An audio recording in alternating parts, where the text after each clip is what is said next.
Orang sudah pada berlari, kedengaran lah. Karena itu sudah naik turun, udah ribut, udah teriak, udah nangis, dan seterusnya. Seperti itu.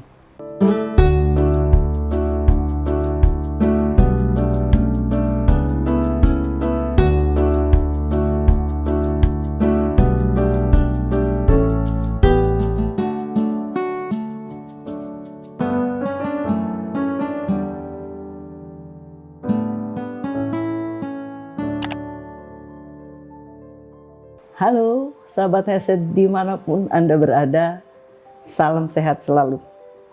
Perkenalkan, nama saya Ferni Langmuyu, lengkapnya Ferni Lintong Langmuyu. Suami saya Alfred Edi Lintong. Anak saya 1, menantu 1, cucu saya 2. Dan kesibukan saya sehari-hari adalah sebagai ibu rumah tangga dan tugas melayani.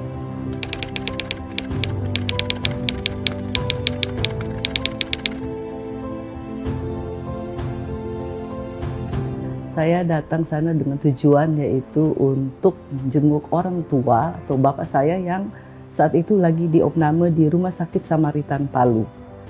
Saya berangkat ke Palu itu tanggal 26 September 2018. Langsung saat itu kami ke rumah sakit setelah dari bandara dijemput oleh adik saya. Tanggal 28 September 2018, tepat kami baru 2 hari. Itu sore, gempa itu terjadi pada pukul 4 sore. Pada saat itu katanya 5, sekian lah seperti itu. Tapi yang parah itu ketika pada pukul 6, sebenarnya guncangannya sangat kuat sehingga orang berlari-larian lah. Namanya juga ada gempa ya. Jadi pada saat itu kebetulan bapak saya itu dirawat di lantai 3 Rumah Sakit Samaritan. Dan kami berkumpul di situ keluarga. Pada saat kejadian itu saya bersama 2 adik saya dan ibu saya di situ kejadian itu.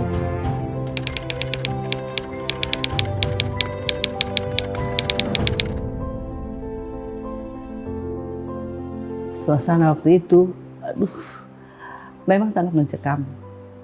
Jujur, saat itu ketika gempa guncangan berat, kami memang sempat bingung, tapi tidak satupun dari kami bersaudara untuk mau cari menyelamatkan diri, tidak. Karena kami melihat bapak kami sekarat di situ, penuh selang oksigen lah, selang inilah itulah dalam tubuhnya. Jadi tidak satupun dari kami itu niat untuk lari. Orang sudah pada berlari, kedengaran lah. Karena itu sudah naik turun, udah ribut, udah teriak, udah nangis, dan seterusnya. Seperti itu. Tapi kami tetap di situ. Dan yang lebih parah lagi, tabung oksigen itu jatuh. Di situ kami teriak, Tuhan tolong kami. Saya langsung keluar, lari, turun, cari pertolongan. Karena untuk mengangkat kami kan berpikir, waduh sudah bunyi. Yang tabung oksigen itu udah keluar nih karena udah jatuh.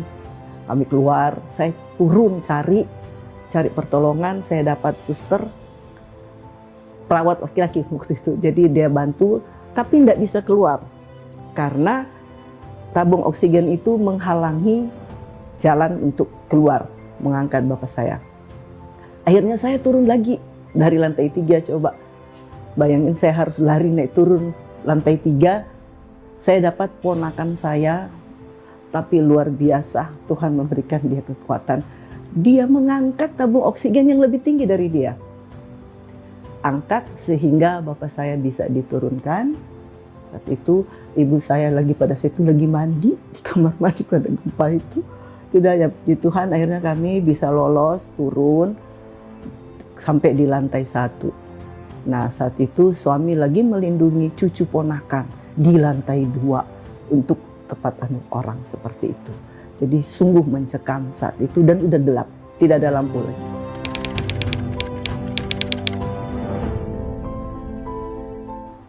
Nah, keluarga saya ada yang korban. Kalau tahu tentang likuifaksi, itu adik saya yang bungsu. Rumahnya kebawa, kegulung-gulung. Dia ketemu itu 1 bulan kemudian baru dapat. Nah, di kita itu udah diatur bahwa setiap anak lelaki tugasnya jaga malam. Jaga malam. Pada saat itu dia pulang kuliah, biasanya dia tidur dulu di rumah itu. Jadi itu adik saya semuanya dia tidak di situ, dia guru di Palolo, di Kabupaten Sigi, tetapi dia anaknya di rumah itu untuk anaknya yang dua laki-laki kuliah di Palu. Nah, adiknya yang bagian jaga itu dia udah deh, saya mau ke rumah sakit, tidur rumah sakit aja tanpa terasakan kejadian itu. Bagaimana yang Tuhan masih menolong. Kalau dia tidur di situ ya dia ikut jadi korban di situ. Jadi korban manusia tidak ada, hanya ada rumah adik saya ikut dalam likuifaksi tersebut. Jadi adik saya rumahnya itu 1 bulan kemudian baru dia temukan, ya udah rata sama tanah tapi udah berpindah sekitar berapa kilo dari tempat semula seperti itu. Jadi kondisinya memang sangat mencekam di rumah sakit, bahkan di situ ada orang yang dioperasi tanpa dibius. Dan saat itu tanggal 30 sudah mulai berdatangan para korban dan lain-lain dibawa ke rumah sakit. Saya minta izin ke direktur rumah sakit untuk saya bawa pulang ayah saya, biar kita rawat di rumah ayah saya, bapak saya. Dan akhirnya pada saat itu direktur rumah sakit bilang, karena bapak saya kan pakai oksigen seterusnya, ibu, apakah ibu punya keluarga yang dari perawat kah atau dokter apa? Saya bilang tante saya memang pensiunan perawat, kok ponakan saya seorang apoteker. Akhirnya kami diizinkan, cuma saya disuruh beli tabung gas yang kecil itu. Jadi dengan selang-selangnya itu dibawa semua, kami bawa pulang ke rumah. Jadi kami rawat di rumah seperti itu supaya sambil nanti ada dokter kan yang akan melakukan perawatan. Cuma daripada di rumah sakit, di halaman rumah sakit seperti itu.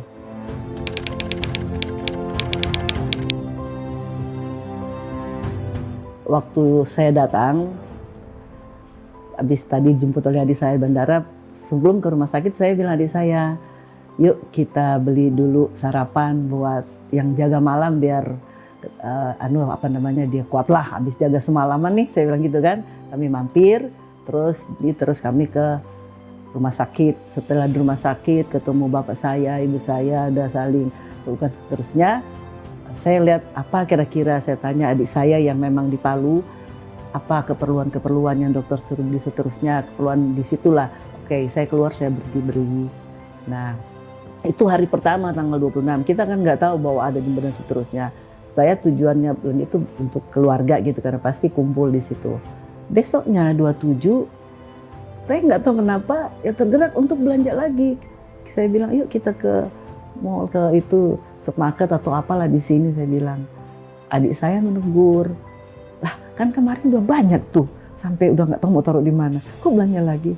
Ya udah nggak apa-apa, buat ponakan-ponakan, buat cucu, buat siapalah yang mau jaga di rumah sakit. Keluarga yang datang, udah nggak apa-apa, beli-beli aja deh. Beli sampai berdus-dus lah, minuman segala macam, cemilan semua, roti lah, biskuit lah, apalah permen dibeli, ditaruh lah di situ. Gempanya terjadi tanggal 28 kan, ternyata yang digerakkan saya untuk itu pada malam itu yang saya bilang tadi, jam 6 itu kita udah dihantam, orang sibuk sampai jam 8 belum pada makan kan, karena sibuk menyelamatkan diri untuk turun dari lantai, mungkin dari lantai berapa lagi kan, kebetulan kami dari lantai 3. Nah saat itu kita itu digerakkan kok, iya ya orang-orang ini pada belum makan. Mungkin mereka di situ menunggu keluarganya yang mau datang, keluarganya belum datang. Akhirnya kami bagi, terus sampai ada satu, kami itu pada saat itu nggak melihat lagi, oh ini orang mana, oh ini agama, enggak. Pokoknya kami kakak beradik itu sama suami, ya udah kita bagi apa yang ada bawa. Aku ada yang pegang, laki pegang dus, aqua atau pokoknya air minum lah, apa segala macam. Terus ada yang pegang roti, jadi 1-2 bagi-bagi. Sampai ada yang gini, ya Allah terima kasih kami udah dibantu dikasih makan gitu langsung. Makasih ya Ci, saya dipanggil Ci. Apa saya ada mirip Cina kali ya? Tahu dipanggil Ci. Jadi, oh iya Bu, saya bilang, Bu, Ci katanya, suami saya suka roti. Oh, nggak apa-apa, ini roti. Gitu, jadi kami bagi. Dan mereka datang bilang terima kasih ke kami. Karena Ternyata kita membantu, rupanya pasien-pasien yang cerita, iya kami tadi dibantu, ada ibu di belakang, ada yang bilang ada Cik di belakang, seperti itu. Jadi kami bantu. Akhirnya saya berpikir, iya ya, adik saya yang tadinya menegur, dia bilang ternyata apa yang kita lakukan ya, kamu beli-beli itu untuk ini ya. Ya, Tuhan udah menentukan, jadi kita disuruh belanja untuk itu ternyata. Sampai besok pagi-pagi itu suami saya jalan, keluar, dia dapat warung makan. Dia tanya, iya, dia mau masak. Saat itu belilah, dia enggak tahu berapa bungkus, bawa, kita bagi. Nanti jam 10, sekitar jam 10 waktu sana itu, baru datanglah istri dari direktur yang punya rumah sakit untuk membagi makanan kepada pasien.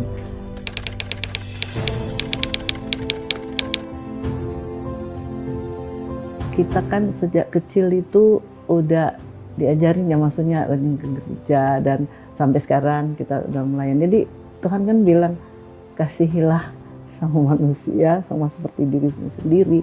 Dan juga ada ayat yang bilang kan, jangan yang apa ada kamu tahan ya kasih. Dan saya bersyukur Tuhan selalu menggerakkan itu tanpa harus. Dan saya pernah berpikir, lah kita selalu berdoa, Tuhan tolonglah orang yang berkekurangan gini. Di hadapan kita ada, kenapa kita nggak memberi? Nggak kepikir nanti keluarga saya gimana. Saya juga banyak keluarga di situ. Saya nggak kepikir saat itu. Yang ada ya udah kita bagi-bagi aja seperti itu.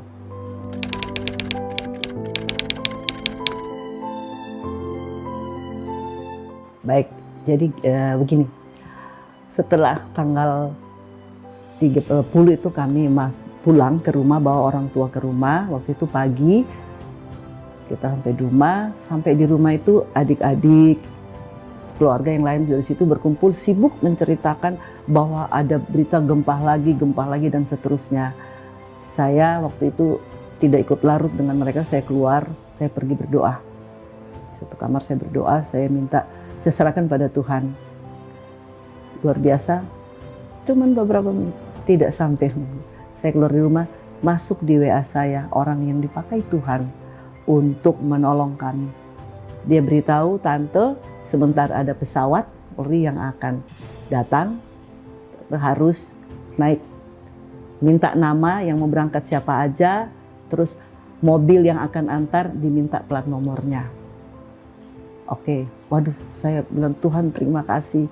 Sampai waktu itu kan signal itu kan susah, apalagi yang Telkomsel itu. Jadi sudah tidak ada, saya punya nomor, jadi sama suami, udah kamu duduk sini aja, nggak usah kemana-mana karena sini pasti sinyalnya dapat.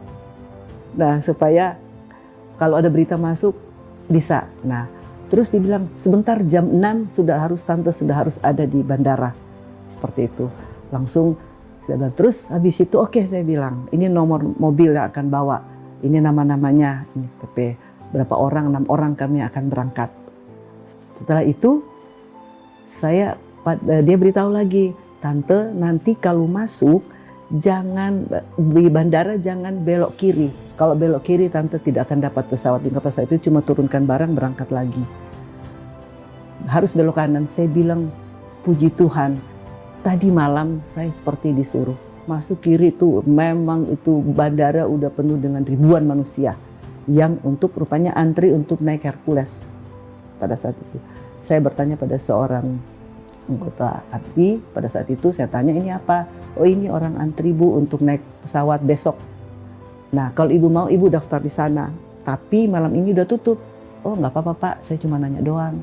Gitu kan, jadi ketika diberitahu, nanti tante jangan belok kiri ya. Saya bilang puji Tuhan, saya sudah tahu. Sampai si yang beritahu saya itu, saudara yang beritahu saya, dia bilang, waduh saya merinding dengar itu, kok tante sampai begitu. Saya juga nggak tahu, tiba-tiba ya gitu. Ya sudah, jadi udah saya diberi nama polisi yang harus saya hubungi. Orang yang saya mau cari saya belum kenal. Jadi saya minta satu-satu. Mobil, udah turun bapak saya di mobil. Mana Pak Didi? Dicoba-coba saya cari-cari nama-nama itu. Akhirnya puji Tuhan dapat satu. Oh ya saya Bu. Antbonya memang saya lagi cari ibu. Sudah akhirnya situ dapat. Ternyata pesawat itu hanya bisa muat 20 orang termasuk pilot, co-pilot dan pramugarinya. Nah, yang jadi persoalan ada juga kan anggota yang naik di situ. Nah, saya diberitahu, coba tunjukkan screenshotnya lagi. Saya cari pilotnya, mau dapat, dan akhirnya puji Tuhan mereka, ibu coba ibu lihat, nanti bapaknya itu hanya bisa, tidak ada kejadian, hanya bisa tidur di lantai pesawat. Tidak apa-apa, yang penting kami bisa keluar dari sini, saya mau bawa bapak saya untuk dirawat di rumah sakit, mendapat perawatan yang layak, gitu kan. Sudah, akhirnya ya puji Tuhan, 3 orang tadi yang mau naik itu mengalah, karena yang anggota itu kan harus naik, mengalah, dan kami bisa berangkat sampai di Balikpapan. Balikpapan sudah disiapkan, ada keluarga juga yang Tuhan tolong, yang Tuhan jadi perpanjangan tangan Tuhan untuk membawa kami, sudah disiapin kami kendaraan dan akomodasinya kami sudah diberikan saat itu.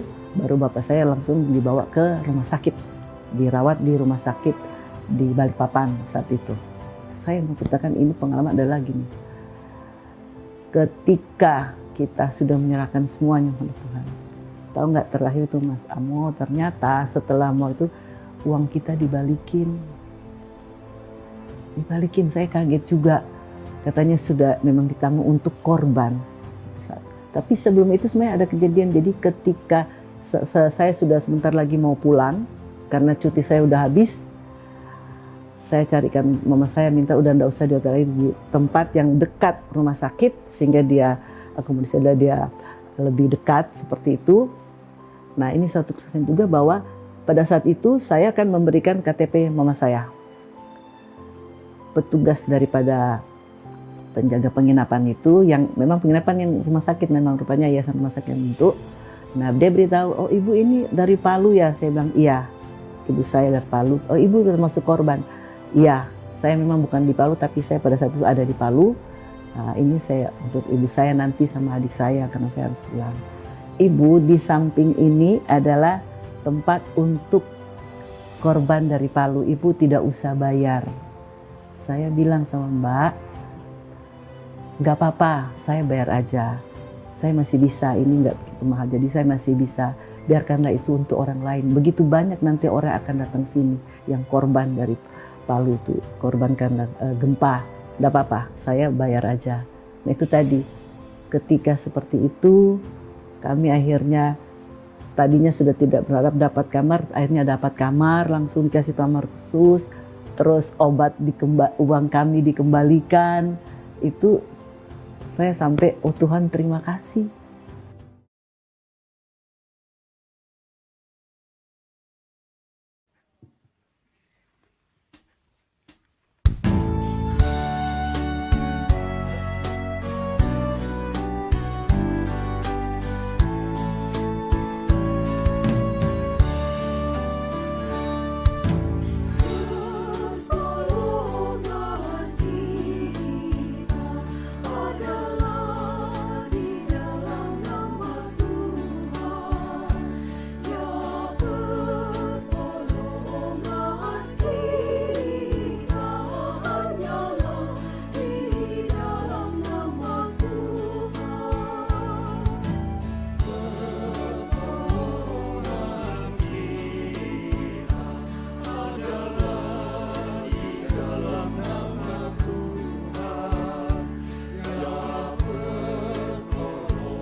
Buat sahabat Neset, pengalaman saya, pengalaman hidup, dan selama juga sebelumnya itu saya melayani.